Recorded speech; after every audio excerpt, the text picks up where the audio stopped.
This is the next workshop in the 2023-2024 Seal of Biliteracy Professional Learning Series. My name is Candace Black, and I'm your World Language Associate in the Office of Bilingual Education and World Languages of the New York State Education Department. Welcome to Demystifying the End-of-Year Data Submission for the New York State Seal of Biliteracy.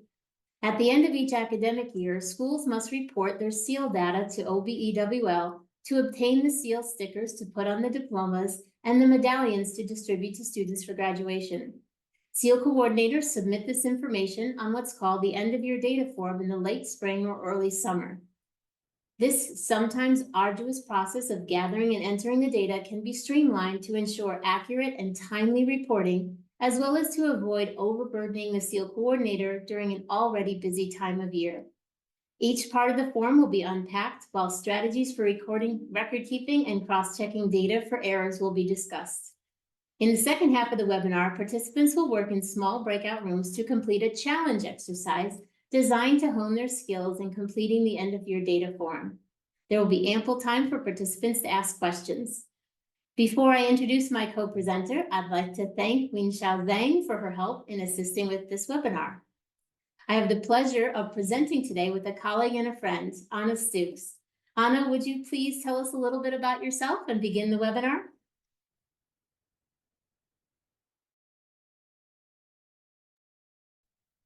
Can you hear me okay?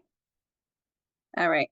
Good afternoon. My name is Anna Stooks. I am one of the professional development specialists at the Midwest Arbor in Rochester, New York. And also I am the regional coordinator for the Puerto Rican Hispanic Youth Leadership Institute. So I'm delighted to be here with you today to present on demystifying end-of-year form data. Our electronic handouts folder you can access using this QR code or the short URL at the bottom. And all the materials shown in this presentation can also be accessed on the website. And you can simply type in NYSSB into Google and NYSSB to get the website. And I know for myself, it's easiest to bookmark it so I can click on it without having to type that in every time.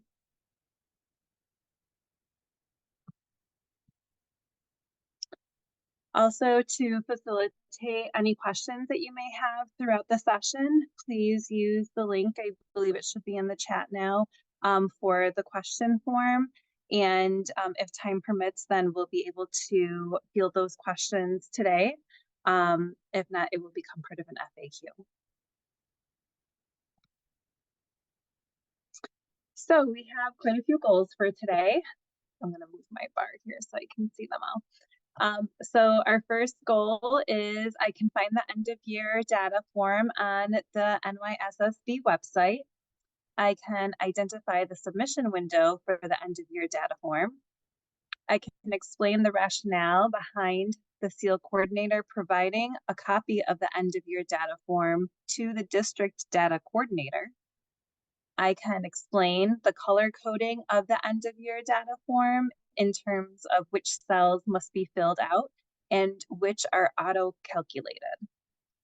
I can explain what the NYSSIS is and how I can obtain it. I can explain the 4 categories of eligible SEAL candidates. I can explain when an amended end-of-year data form must be submitted. I can explain how to use the error messages on the school information tab to identify and correct errors on the end of year data tab. I can explain the difference between anticipated and criteria already met. And I can determine if a student has met the criteria to earn the New York State Seal of Biliteracy based on a description of the criteria that students have completed by filling out a sample end-of-year data form. So these are all of the goals that we're going to accomplish today, and let's get started. So this information and guidance in the webinar is presented for SEAL coordinators that submit the end-of-year data form directly to NYSSB. which are district schools outside the New York City and all charter and non-public schools in the state. So if you are a SEAL coordinator from a New York City public school, you may be wondering, how will you benefit from this webinar? So you will benefit by understanding the criteria required to earn the seal of biliteracy and the data that is collected and how the form can be used to track the student progress. And also, you may be wondering, why is this different for New York City than charter and non-public schools across the state? And it's simply because the SEAL coordinators from the New York City public schools submit their end-of-year data to the Division of Multilingual Learners, and this specific office reviews and adds supplemental data to the New York State public schools end-of-year data forms before submitting it to NYSSB.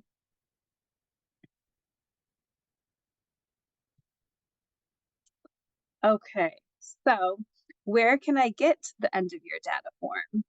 The end-of-year data form is located on the New York State Seal of Biliteracy website, which we gave you at the beginning. A simple Google search of NYSSB and EOY data will get you the correct webpage. When is the submission window for the end-of-year data form? It is from May 5th through July 15th. So you have a pretty big window to submit it, and we'll explain a little bit more why that is such a big window. So how can you determine the best submission date from within the window? Using backwards planning is the best approach. So take into consideration the date that the students graduate. So an example date could be June 21st. How long will it take the school staff to put the seals on the diplomas? So we'll go back 1 week. Allow 2 weeks for processing, end-of-year data form, and mailing of seals and medallions. So now that's 2 weeks, now a total of 3 weeks prior to graduation. And your submission deadline would be approximately May 31st.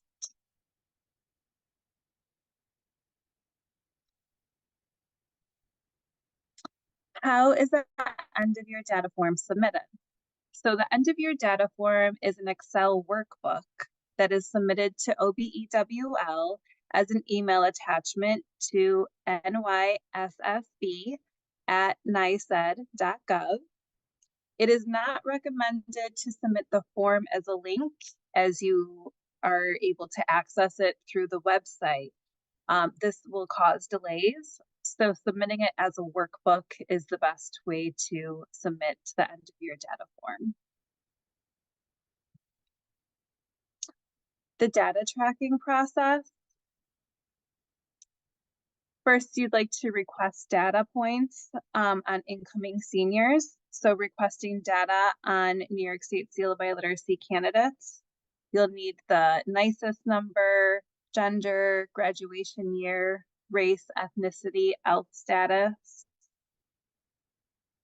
You'll also want to use this information to recruit students. So requesting data on any of the criteria for English or the world language that students may have already met.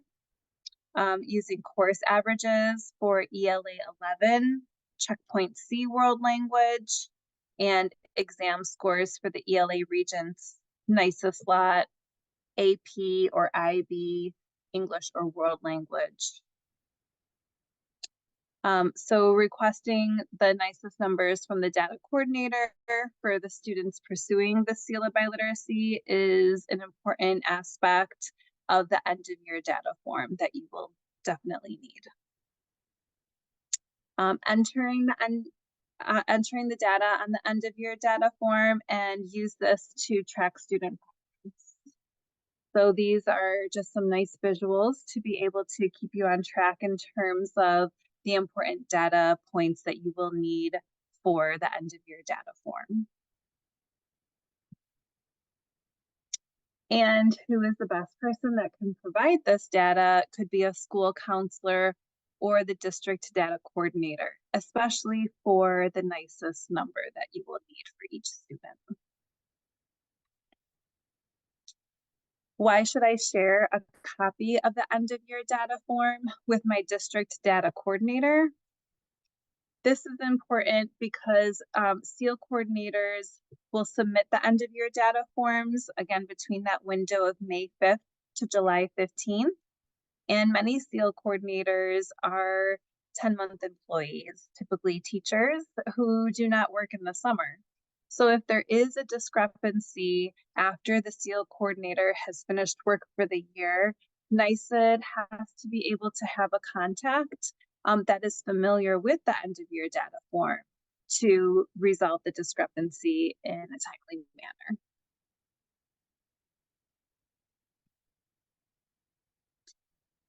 So there are two tabs, on the end of year data form. The first tab is the school information tab, and the second tab is the end of year data tab. You can see down here at the bottom when you have the end of year data form pulled up. There is many wonderful, beautiful colors on the end of year data form.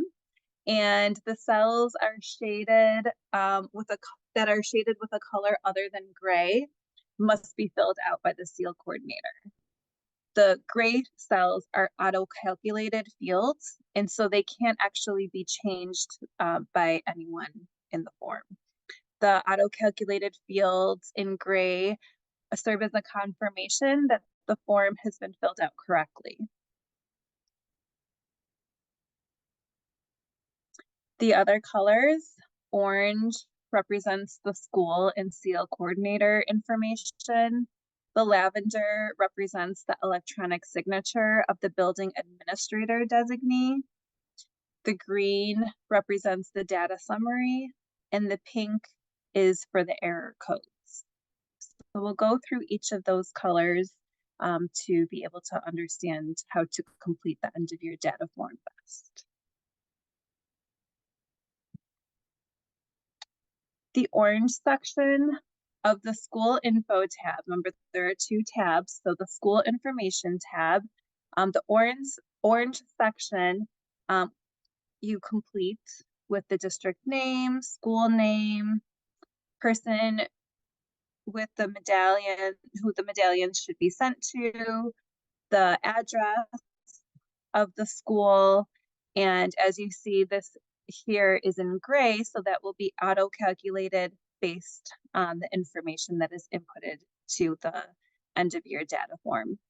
And then the date which the seals are needed, and remember using that backwards planning, that would be the date that you would submit there.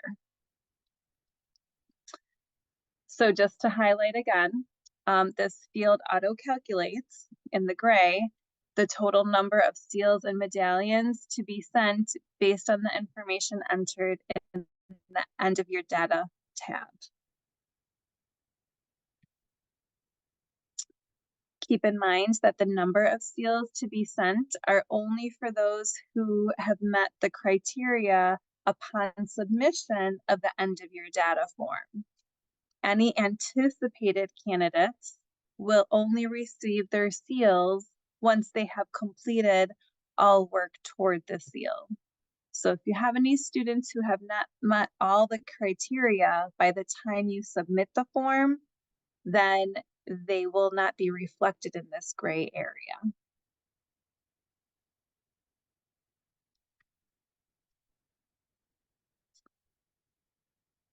Again, why do we ask the person completing this, why do we ask if the person completing this form will be available over the summer? And again, that's just to be able to address any discrepancies that may arise and any follow-up information that may be needed during the summer. And so it's important to have a school contact person who is available during the summer.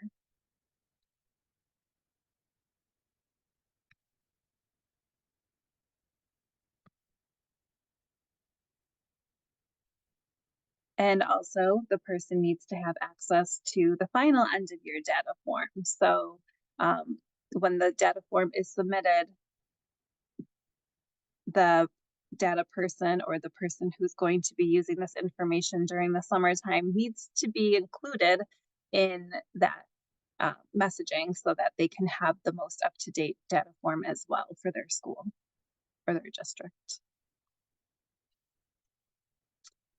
All right, the lavender section of the school information tab. Complete all blank cells shaded in lavender for electronic signature of building administrator designee.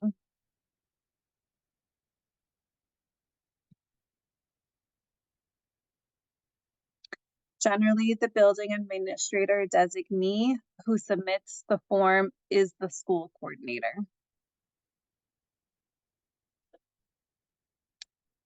The signature indicates that the data in the end of year data form is accurate.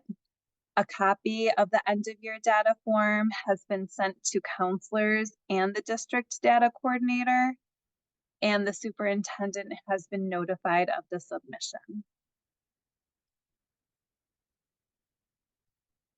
So by completing this section, you're agreeing to all of these. Okay, the green section of the school information tab. There are no blank cells in this section. Gray fields automatically summarize data entered into the end of year data tab by various categories. For example, gender, graduation, age, race, ethnicity, ELS status. So these auto calculate. Use the auto calculate fields to double check your data. All genders should equal total seal candidates. All races and ethnicities should equal total seal candidates. And all ELS data should equal total seal candidates. Realizing and recognizing that current ELS, former ever ELS, never ELS with a home language of English, never ELS with a home language other than English. So pointing that out, that ELS status can be confusing because you're thinking of English language learners. And in this end of year data form, it is also accounting for students who are never ELS and have a home language of English. So native English speakers.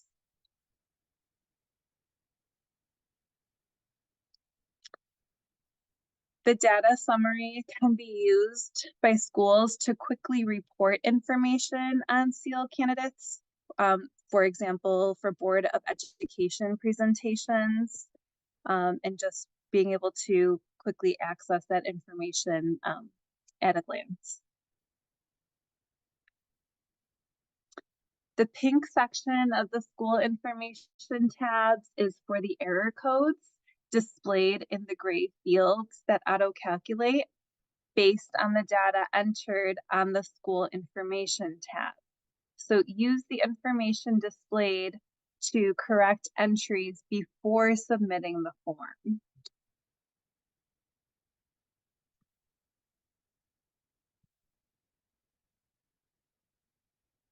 So we're going to take a look at some errors.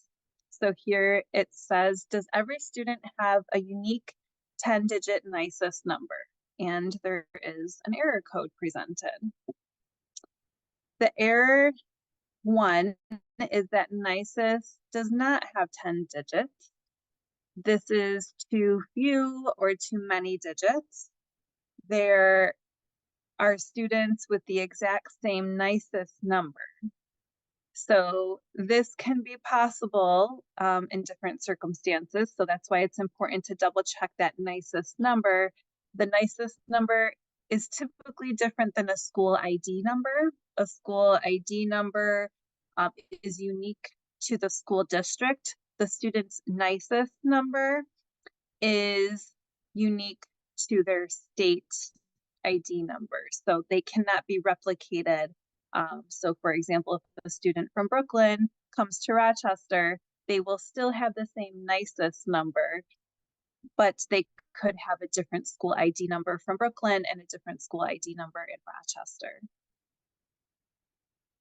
So the solution would be to go back and verify the correct NYSSB numbers. And that's why it's important to have that relationship with the district data coordinator, because they will be able to access that NYSSB number as needed. Okay, I jumped ahead a little bit. What is the NYSSB ID number? Okay, so the NYSSB ID number is the unique 10-digit number assigned to each New York State student, pre-K through 12, and it follows them from school to school. And the district data coordinator uses this also for the Seal of Biliteracy earners, for NYSSB Student Information Repository System, or SIRS, and your school's internal student ID numbers are not the NYSSB ID number. So just wanted to clarify that point. From whom can I obtain the NYSSB ID numbers for SEAL candidates? The NYSSB numbers are generally not accessible by faculty and staff on the district or school student information system, like your Power School or Infinite Campus. Sometimes the NYSSB ID numbers can be obtained from the school counselors or building administrator, and certainly they can be obtained by the district data coordinator. They are typically the only person who's able to access that number. And this is why schools are required to identify the district data coordinator on the Seal of Biliteracy school notification form that's due on December 1st of every year.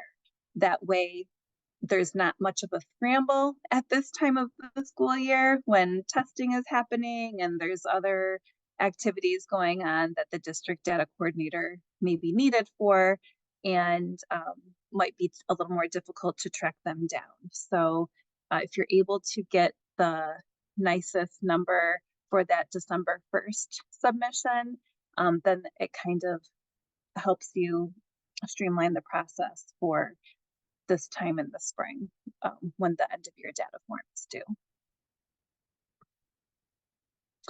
When should you request the NYSSB ID number for students pursuing the SEAL?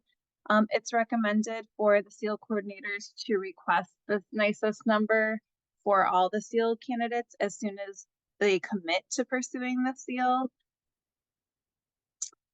For example, it's June 1st. You need the seals and medallions in 2 weeks for graduation.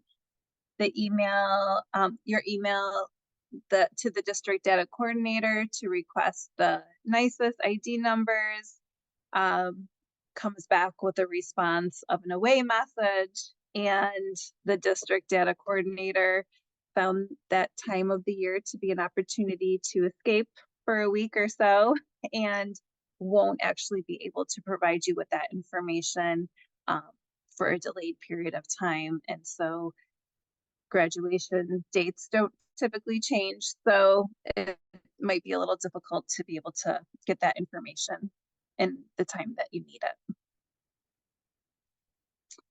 Okay, let's take a look at some errors here.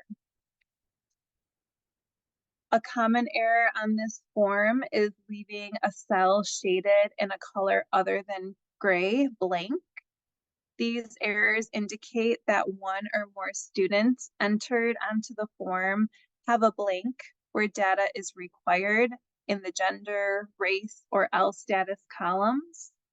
In addition, every student must have a language other than English listed in the first green column.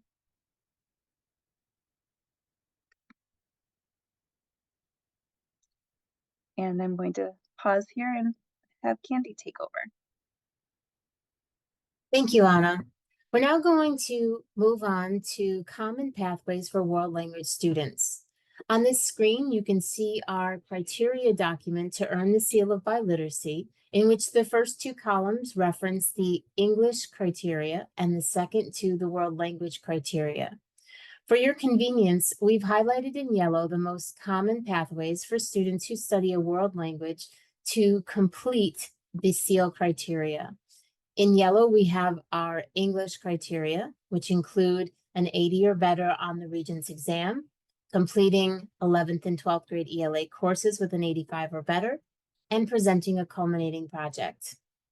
In the same fashion, in the second set of columns, the most common pathway for these students to earn points towards a world language include 2A, completing a Checkpoint C world language course with an 85 or better, and 2E, presenting a project. We do have pathways that are exclusively reserved for ELs and heritage speakers, as well as ones that are more likely to be completed by these groups of students. In the English side, we see that there are two areas that are exclusively reserved for English language learners.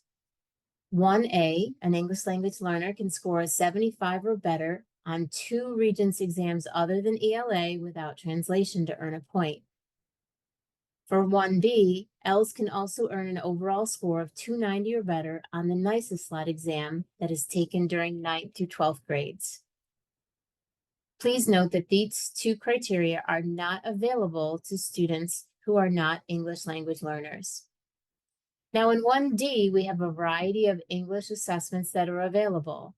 There is one, however, that is only available for ELs, and that is the TOEFL exam, or the test of English as a foreign language. Again, students who are not ELs should not be taking these exams, or this exam, and should not be using that as a point towards the seal of biliteracy. On the world language side, there are two criteria that are generally only used by ELs or heritage speakers, and they include 2B, providing a transcript from school in a country outside the US showing at least 3 years of instruction in the student's home language in grade 8 or beyond with an equivalent grade of B or better. Now, it is possible for an English dominant student to study abroad for 3 years. It's just not very frequent. By the same token, 2C is for students enrolled in a bilingual education program, and they earn this point by getting an 85 or better in any HLA or home language arts coursework that's required. So let's move on to the second tab of the end of year data form, and that is the actual end of year data tab. You can see some screenshots in front of you, and you can also see the color coding where the white represents the student information, the blue is their demographic information, pink is their EL status, brown is criteria met or anticipated. Then you have a set of 2 tan sections. The first is your ELA criteria, the second is your world language, and your green column is to indicate the name of the world language. Let's investigate each of these sections separately. The white section of the EOY data tab are 3 columns that are for the student's first and last names and the internal student ID number. Now, these columns are optional. They are only provided for the convenience of SEAL coordinators, as it's much easier for a SEAL coordinator to reference and enter the data for a student when they have something like the student's name, as opposed to a 10-digit number they may not be familiar with. We ask, however, that you protect student privacy, and before you submit this form to the state, that you delete those 3 white columns prior to submitting. We do, however, recommend that the SEAL coordinator save the original copy of the end of year data form with student names for their own records. They'll delete those first 3 white columns and then use the save as function of Excel to create a version to submit to NYSSB without that identifying information. So why might you keep those first 3 white columns for your own records? Well, you may find that there's an error after submitting the form, or we may call you and say we have a question, and it'll be a lot easier if you can reference that line based on student name. The blue section of the end of your data tab has to do with student demographic information, and there are 6 columns that need to be filled out. The NYSSB ID number, gender, race, ethnicity, graduation month, and student age. You'll notice that the first form or the first column is the NYSSB ID number. This is a 10-digit number that is issued by the state. And as Anna said, it is not the internal student ID number used by your school, which is most likely a 6-digit number. Gender is a pull down, and you simply select female, male, or non-binary. Race is also a pull down. You will select one of the 6 race designations with which the student most identifies. Ethnicity is a yes/no column. You pull it down and choose whichever is applicable to the student. Either yes, the student is of Hispanic ethnicity, or no, they are not. The graduation month is also a pull down. You can choose January, June, or August. And remember, you're only reporting seniors who are graduating with the seal of biliteracy. So you wouldn't be selecting a year because by definition, everyone will be graduating in the year in which the form is submitted.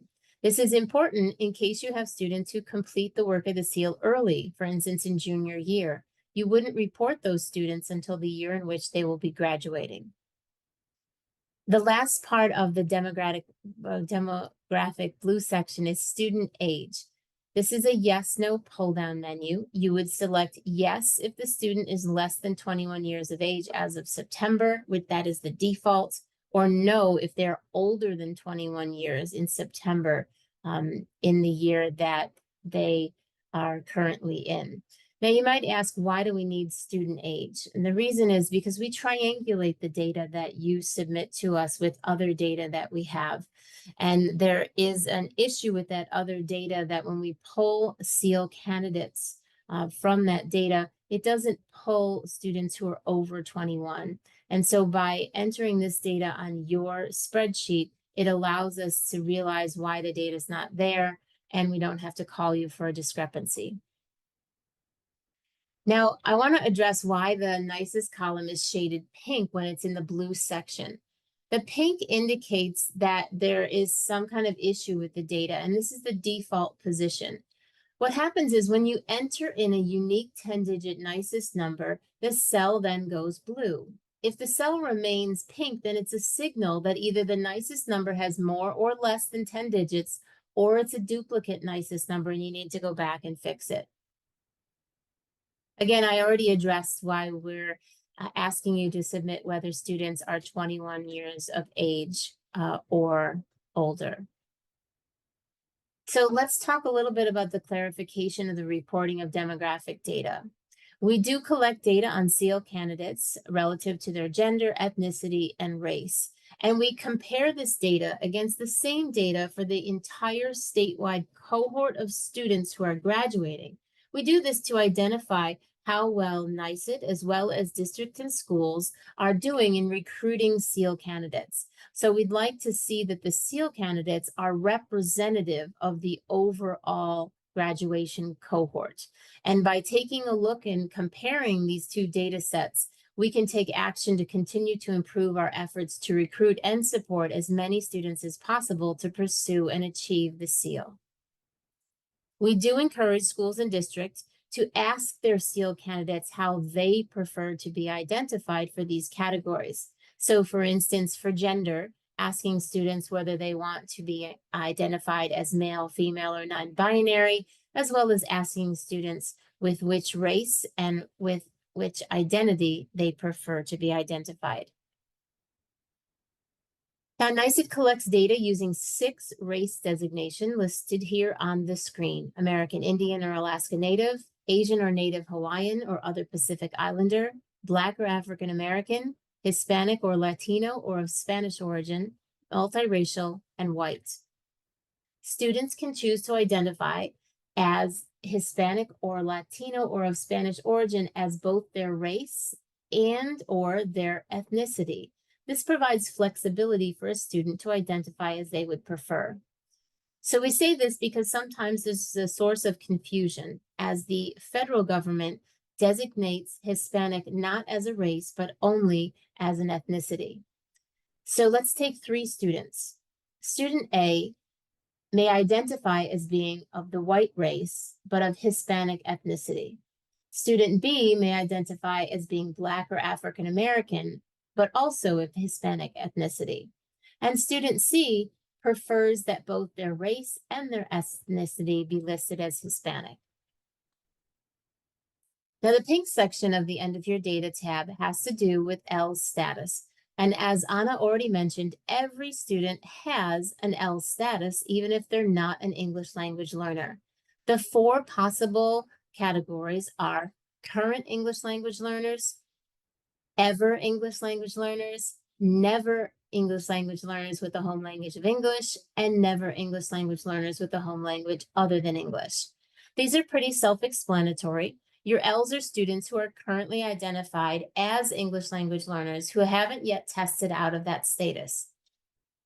Your former or ever Ls are students who were at one time identified as an English language learner, but since that time they have achieved the required proficiency in English to exit L status. Your never Ls, whose home language of English, are students who were never identified as English language learners and their home language is English. By the same token, your never Ls with a home language other than English are students who were never identified as Ls and whose home language is something other than English. This last group of student is often called heritage language speakers. The brown section of the End of Year Data tab refers to whether the student has already met the criteria for the seal listed on the form, or whether they've completed the work and they are anticipated to meet it by a future date. A student is marked as criteria already met when they have completed all criteria listed on the End of Year Data form, including receiving any scores from any assessments, which would be criterion 1A, 1B, 1D, or 2D. A student is marked as anticipated when they have not yet met all of the criteria listed on the form. The most common reason for this is that a student has taken an AP or IB exam in their senior year, and they are waiting for the score to confirm that they have earned the point for that criterion. Once the student has received the scores that they need, the SEAL coordinator would change their status under criteria already met or anticipated from anticipated to criteria already met. Now, if this is done prior to the form being submitted, you only have to submit it once. If you've already submitted the form and you have anticipated candidates, once you now have that information that the student has received all of the points they need, you would change their status and submit an amended End of Year Data form to NYSSB. So let's talk about this, because again, this can be a source of confusion. If you have anticipated candidates, when should you submit the End of Year Data form?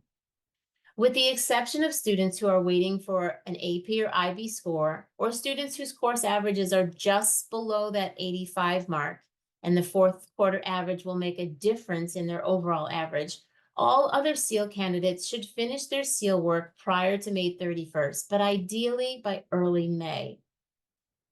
Here's how you should figure out when you should submit the form. Figure out when you need the seals or medallions to prepare for graduation materials and back out about 2 weeks to allow for NYSSB processing and mailing. You may also want to consider if it takes a certain amount of time for your school to prepare graduation materials, for instance, putting those stickers on the diplomas. Should you submit the End of Year Data form if all or most of your SEAL candidates are anticipated? No, you should not, because seals and medallions will not be mailed to schools who submit the End of Year Data form with a significant number of anticipated candidates. You instead should wait until those candidates have received all of their points.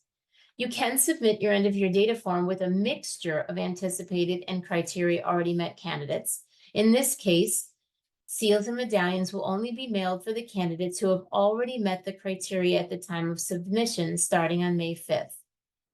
Now, if you have 1 or 2 or 3 students who are anticipated, we're not going to hold up their seals and medallions when you have a larger group of students who have met all the criteria. We'll mail them all to you, but we'll ask that you withhold those seals and medallions for students who are anticipated until you've verified that they have in fact met the criteria.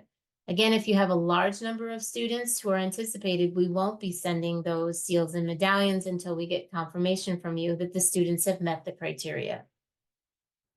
Please note that when you submit an end-of-year data form with anticipated candidates, you must submit an amended end-of-year data form once the criteria for all these students have been met. You should do this no later than July 15th. All remaining seals and medallions for such candidates will be mailed in a single package. So how many of these amended end-of-year data forms should be submitted? Ideally, you're only going to submit one form total with all of your candidates on it. But that assumes that all your students are criteria already met. If you have anticipated candidates, go ahead and submit the end-of-year data form. And then once you have their information that you verified all of their points, then submit one end-of-year amended data form with all of the students. If you have students who end up not getting the seal, you can just remove them from that amended list.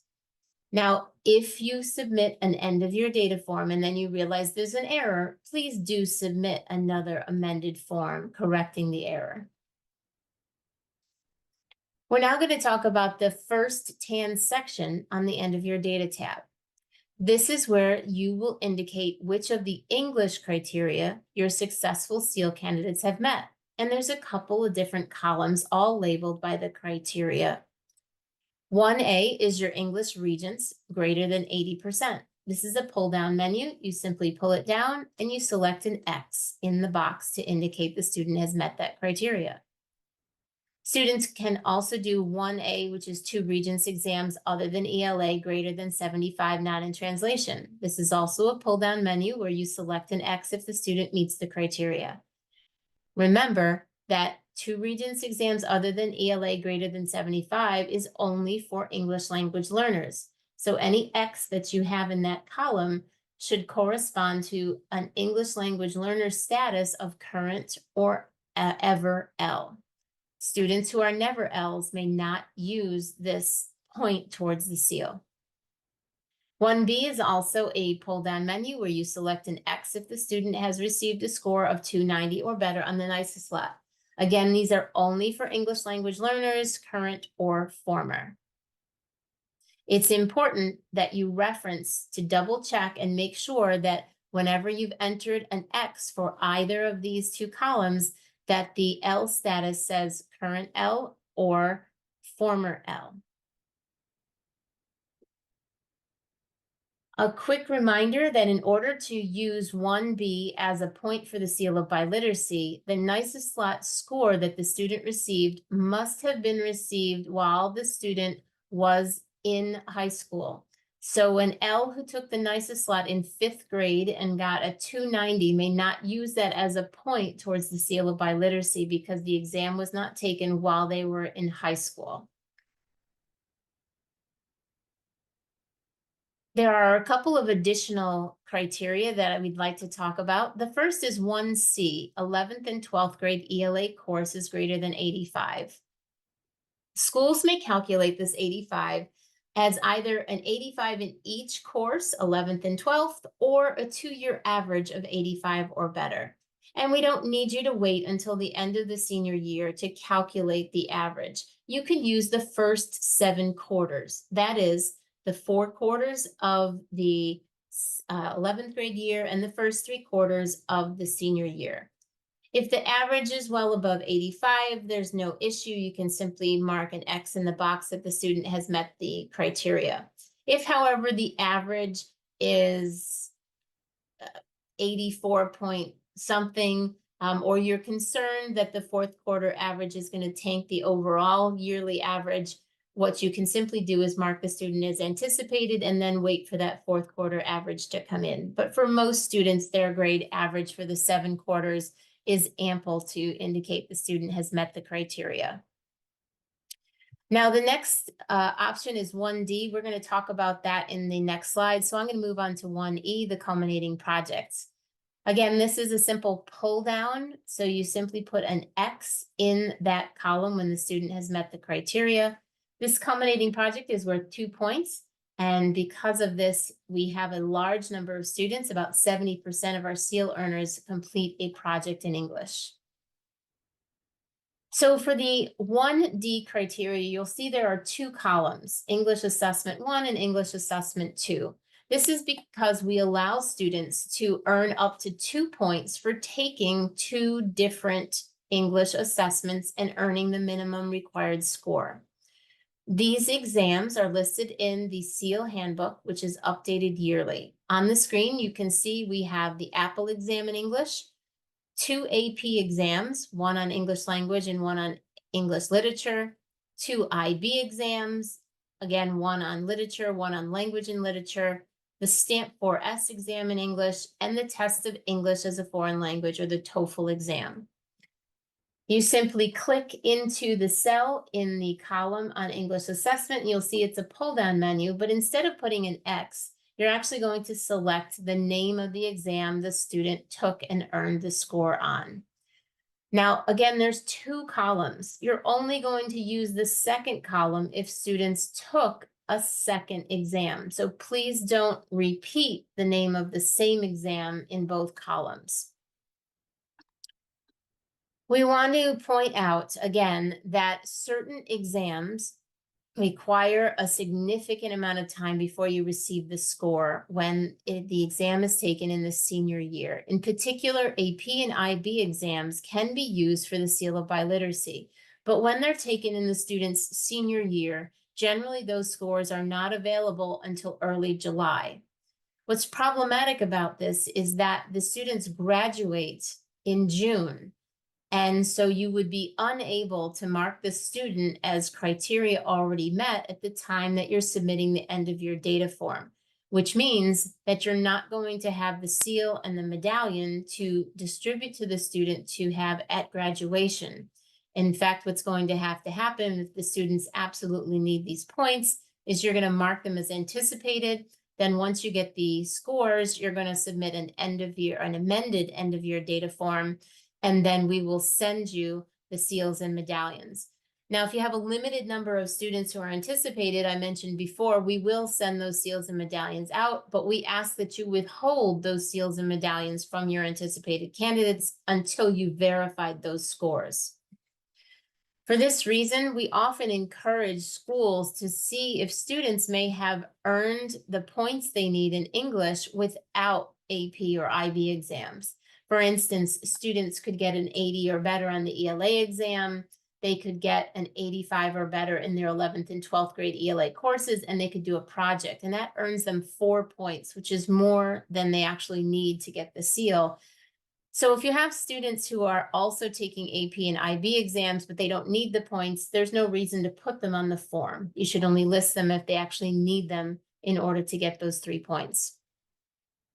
Again, a reminder that the TOEFL exam is only for current or ever English language learners, and never else cannot use this exam to earn a point towards the English criteria. Okay, so let's move on to the gray section that follows this English criteria section. And you can see on the screenshot that we've filled in some of the criteria for some of our students. So there are two gray columns that follow the tan section. The first one's called Raw Points English, and the second one's called English Criteria Met. Remember that the gray cells are locked. That is, you cannot change them. These cells auto-calculate given the information that you enter in the tan section. So if we take a look at the first student, they got a point from the ELA Regents greater than 80. They get a point for their 11th and 12th grade ELA courses being 85 or better, and they got at least the minimum score on the AP English language exam. That's 1, 2, 3 points. Notice that the computer has automatically calculated that the student has earned 3 points, and that means that the student has now met the English criteria. It says yes. If we look at the last student here, they've earned 1 point by getting an 80 or better on the ELA Regents, another point by getting an 85 or better in their 11th and 12th grade ELA course. But that's only 2 points, and therefore the computer has indicated that no, the English criteria has not yet been met. The solution in this instance is to find a way in which the student can earn at least another point, for instance, by doing a culminating project. If we were to enter in an X into this cell for the last student for the culminating project, we would see that the points would then add up to 4, and that English criteria met cell, which now says no, would change to yes.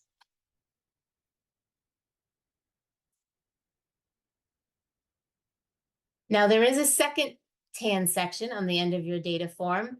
This works the same way the first section did for English, but now this is for the world language criteria. Again, you're only going to put successful skill candidates on this form. So let's go through these different criteria. 2A is when a student gets an 85 or better in the Checkpoint C course. A Checkpoint C course is any year-long course beyond Checkpoint B that is aligned to the world language standards. Now, unlike English courses, which require 2 years with an 85 or better, 11th and 12th grade, students only need an 85 in 1 year of a Checkpoint C course. This is generally junior or senior year. Students may not earn 2 points for getting an 85 or better in 2 Checkpoint C courses, but they can get an 85 either in Spanish 4, a dual enrollment course in junior year, an AP course, an IB course. And if they don't get it that first year of Checkpoint C, they can always try again to get an 85 in their senior year. Again, the average for the year-long Checkpoint C course can be calculated from the first 3 quarters. If the average is not quite 85, or if there's some kind of concern that the student will dip below that 85 due to a final quarter, you can simply mark the student as anticipated and withhold the seal or medallion until that 4th quarter grade has been averaged in to determine if the student met the criteria. 2B is a transcript from outside the US. It's a fairly infrequent criteria, but it is an option. These are pull-down menus. You simply pull it down and you put an X in the box if the student has met the criteria. 2C is a home language arts course with an 85 or better from a bilingual program. Again, it's a pull-down menu with an X. And 2D is the required score on an approved Checkpoint C assessment. Just like for English, these are pull-down menus where you will select the actual name of the exam on which the student received at least the minimum score. Now, the culminating project is worth 2 points. Historically, about 95% of SEAL earners complete a culminating project in a world language. We want to remind you that we have exams in many different languages and that these are listed in the SEAL handbook and updated yearly. We're not going to go through each exam, but we are going to highlight, remember that the scores for AP and IB exams when they're taken in the student's senior year may not be available until early July. And if this is the case, the student needs to be marked as anticipated until those scores are verified. So again, the assessments have 2 columns for 2D because students can earn 2 points by taking 2 separate assessments and earning at least the minimum required score. Just like for English, we ask that you do not repeat the same assessment in the 2 columns. You enter it in the first column, and only if the student takes a second Checkpoint C assessment do you enter anything in the second column. Please note that there is a scroll bar because all of the test options are not available on this first screen, but you use the scroll bar to scroll down to see all of the exams available. Now, we do have a number of language-specific exams, including the SLPI for ASL, as well as the test of Chinese as a foreign language, the DELF for French, the Zertifikat Deutsch for German, the ALERA for Latin, the DELE for Spanish. Now, the last option is called the oral interview, and we want to be very careful with this. The oral interview is a very rare option and is only available when there is no Checkpoint C test approved in the SEAL handbook. This would never be the case for languages that have an exam like Spanish, French, Italian, German, Latin, and Mandarin. But when the student speaks a rare language that is not taught in school and does not have an available assessment listed in the handbook, the student can earn a point for criterion 2D by a qualified adult speaker of the language conducting an oral interview with the student on any topic. The student earns the point by reaching at least intermediate mid on the interpersonal communication rubric. Again, the oral interview is only allowed when there is no approved checkpoint C assessment in a language listed in the handbook. I want to say a few words about the culminating project in a world language because so many of our students choose to do this, about 95%. The culminating projects are presented and evaluated by the school using a NYSSB approved rubric, and there are 3 categories of languages. Category 1, 2 are languages that are closer to English and that generally use a Roman-based alphabet. These are our most commonly taught languages like French, Spanish, Italian, German, Portuguese. It also includes some languages that are not as commonly taught like Haitian Creole, Swedish, Afrikaans. You can see a full list of these in our proficiency ranges on our website. Now, all other languages, except for those first few that I mentioned, are considered category 3-4. These are languages that are further away from English or that don't use a Roman-based alphabet. So languages like Arabic, Greek, Hebrew, Russian, these all use a non-Roman based alphabet. Our character languages, such as Mandarin, Japanese, Korean, these are all category 3-4. Our indigenous languages like Tuscarora and Seneca, these are category 3-4. The final category of languages are classical. These generally are Latin, Ancient Greek, and Ancient Hebrew. Now, each category of language has its own proficiency target. Category 1, 2 languages, again, which are our most commonly taught languages, use intermediate high as the required level of proficiency to earn the seal. And you can see a screenshot of the interpretive rubric here on the left. All of these rubrics are available on our website, but they're also linked here on the presentation. Category 3-4 languages require intermediate mid in all modalities, and classical languages require intermediate high for interpretive reading only.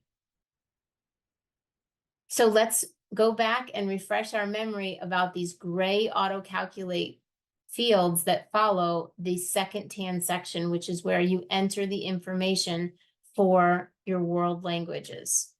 Remember that these gray cells are locked and cannot be changed. They auto-calculate given the information that you enter in the tan cells. There are the same 2 columns that we saw for English, raw points in world language and world language criteria met, but we also have this 3rd column now called seal of biliteracy criteria met, which we'll talk about in just a moment. So notice that for these 5 students, we've entered some sample criteria. The first student completed their seal in Spanish, and they got a point by getting an 85 or better in their HLA course, and they completed the project. Notice that the computer has added up the points. The student earned 3 points, and they therefore met the world language criteria.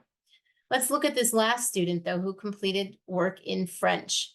They got an 85 or better in their checkpoint C course, and they took the AP French language exam and got a 4 or better. Notice that this is only 2 points, so the student has not yet met the seal of the world language criteria. Now, what is interesting is that this last gray column combines the English criteria met and the world language criteria met.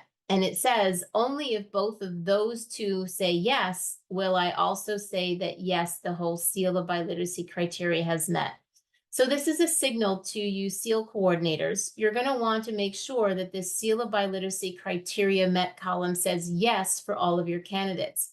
If it says no, this is a signal to you that there is something missing, either in the English side or the world language side, that needs to be corrected before you submit the form.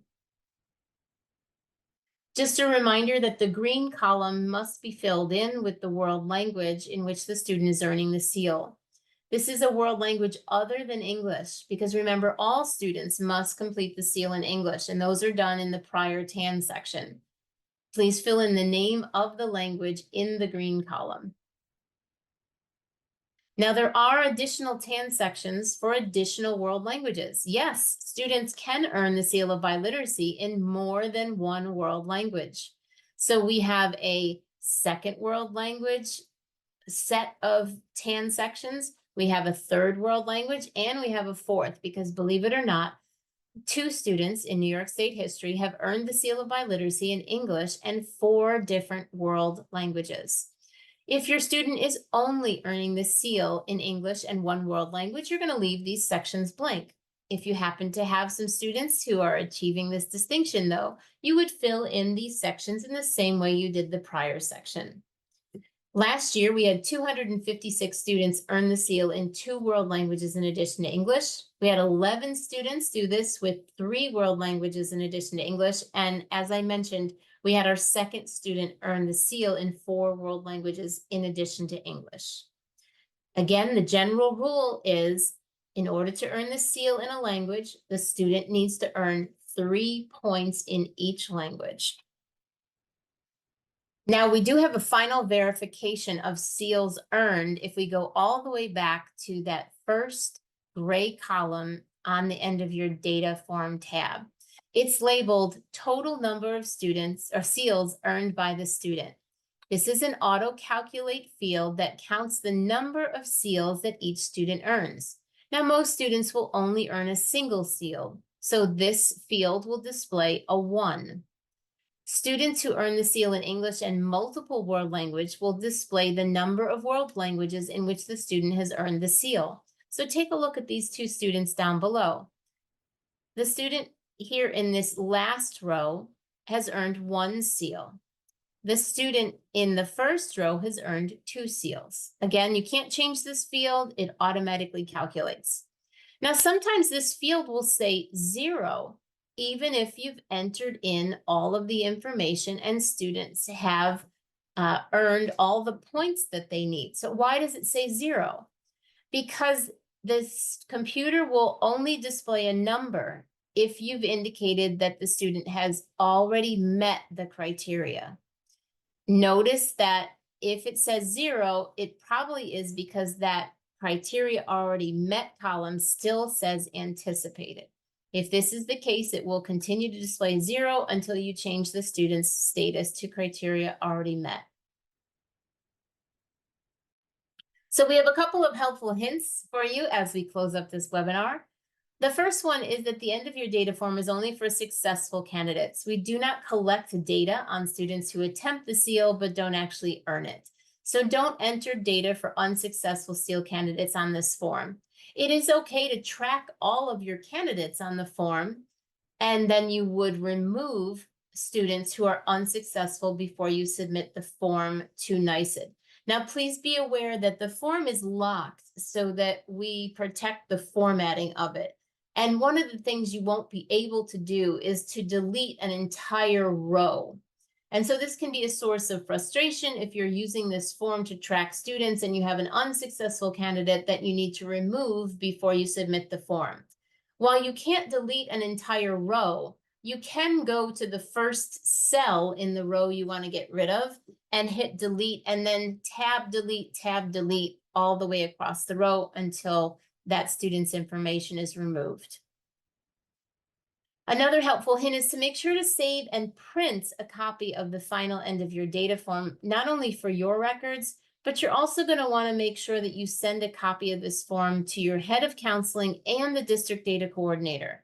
We covered this in the beginning of the webinar, but we can't stress how important it is to make sure that there is somebody at the district over the summer who has access to this form.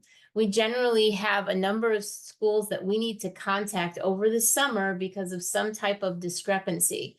And if you are a SEAL coordinator who is a 10-month employee and you don't work in the summer, it becomes difficult to then resolve the discrepancy unless there's another employee at the district who has this form. We encourage you to make a copy of the end of year data form for each SEAL cohort, meaning each class of graduating students, to track student progress towards the SEAL.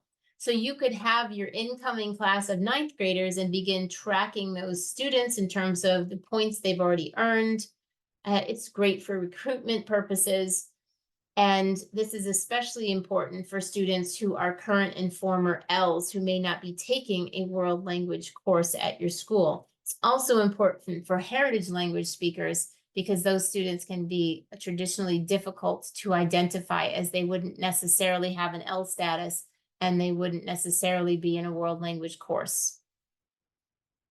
So we have an exciting opportunity to share with you today that we're making public immediately after this webinar, and it's called the End of Year Data Challenge. This is a multi-round online game for SEAL coordinators to practice the knowledge and skills that are necessary to understand the criterion to earn the Seal of Biliteracy. And what this is a multi-part game online where you are given a scenario. So let's take a look at this sample screenshot below. Here's a scenario. It is scenario number 1, and it gives you the student's NYSSB number and tells you a little bit about the student. We know they're a 12th grader, they're white but of Hispanic ethnicity, they're a former L, and they're doing the SEAL in English and Spanish. Spanish is the student's home language. It then goes on to give you how the student has earned various points. Now, the way the game works is you will click on a link for the quiz associated with the scenario, and you will answer questions like, what is the student's NYSSB number? What is their race? How did they get their points? And you will then submit the quiz. The questions on the quiz are either fill-ins, multiple choice, or check all that apply. And the answer, or the questions, actually mimic the order in which the data is entered on the end of your data form. The results for the quiz are released immediately after you submit it. If you get all the questions correct, you get an email of congratulations and you get the next scenario. And so the only way to get to the next round is to answer all the questions correctly on the prior rounds. Now, if you got some questions incorrect, those questions are displayed. You don't get the correct answer, but you're told that the question was not answered correctly. And you can retake the same quiz as many times as you would like until you get the correct answer. So in this first part of the End of Year Data Challenge, there are 10 rounds. So 10 different scenarios, 10 quizzes. Each subsequent scenario is only released to you via a link that you get in an email if you get the prior quiz completely correct.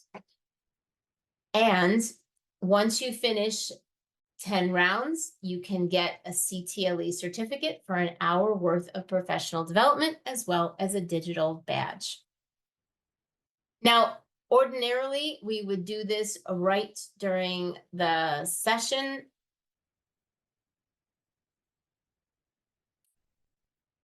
As I mentioned, this is an ongoing challenge with multiple parts. Each part has 10 rounds. We will be developing multiple parts in the future. And upon successfully completing all rounds in part 1, you'll get a certificate documenting 1 hour of CTLE credits. You only receive the link to the next round or scenario once you've gotten a perfect score on the prior round's quiz, but you can take the quizzes as many times as you want. I hope that we were able to address all of the goals for today's session. I want to remind you that we also have the SEAL Guidance Toolkit. And in particular, Module 8 of this toolkit references completing the end of your data form.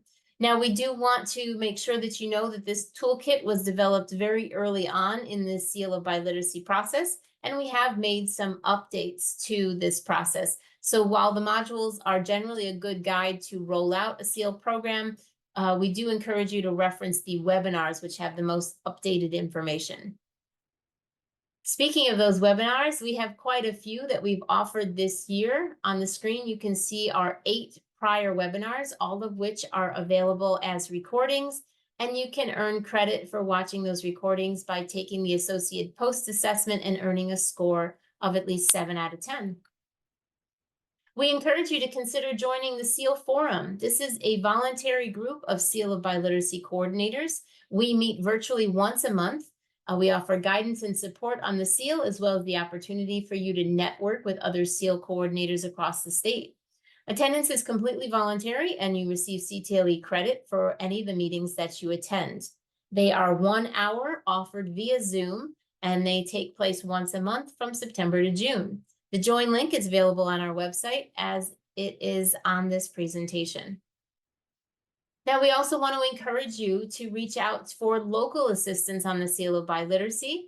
Here you can see our map of the of New York State, color-coded by the associated RBURN. The RBURN is the Regional Bilingual Education Resource Network, and at each RBURN, there is a resource specialist who is dedicated to assisting you with your Seal of Biliteracy program. And we encourage you to check out who your resource specialist might be and to reach out to them at the RBURN to be able to ask for assistance on your SEAL program. Now, if you need any more information, you can reach out to myself or to Anna, and we would be happy to help you with the Seal of Biliteracy. We want to thank you for attending this webinar, and we encourage you to continue your work with the Seal of Biliteracy. Thank you and have a wonderful evening.